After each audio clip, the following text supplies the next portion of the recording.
Hello, मैं रमान उपमा अपने यूट्यूब चैनल से आप सभी का स्वागत करती हूँ।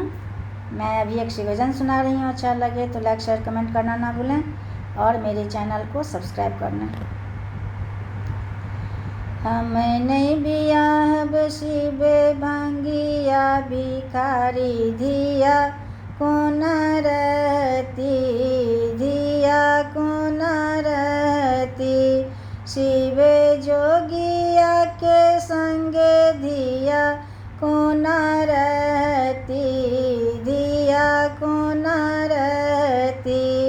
बहू रहबा के संगे धिया कोन रहती, धिया कोन रहती।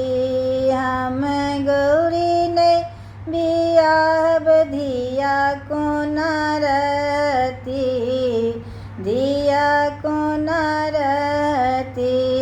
बहू रहबा के संगे धिया कोन रहती, धिया कोन रहती।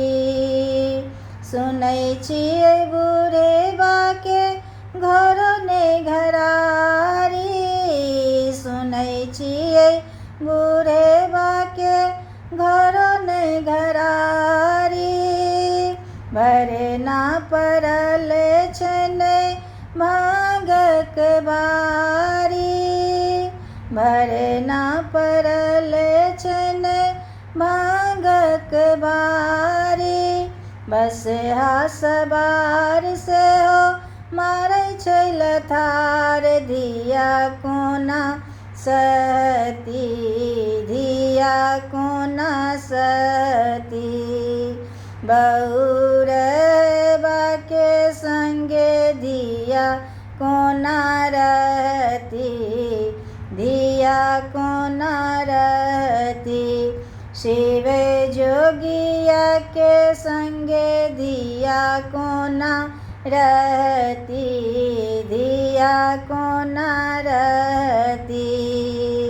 गौरी हमर चान सन भोला बक लेलबा, गौरी हमर चान सन भोला बक लेलबा। बाजौन आबै हुनका मुँह से चुअल रे बा, धिया कोन रहती, धिया कोन रहती। मथवा के चांद जटा गंगा धारा, धिया डूबे मरती, धिया डूबे मरती। भंगी जोगिया के संगे धिया कोन रहती, धिया कोन रहती। बहू रहबा के संगे धिया कोन रहती, धिया कोन रहती। 20 30 आसन बासन बघ छलबा, गहुमन साँप गले शोभन हरबा।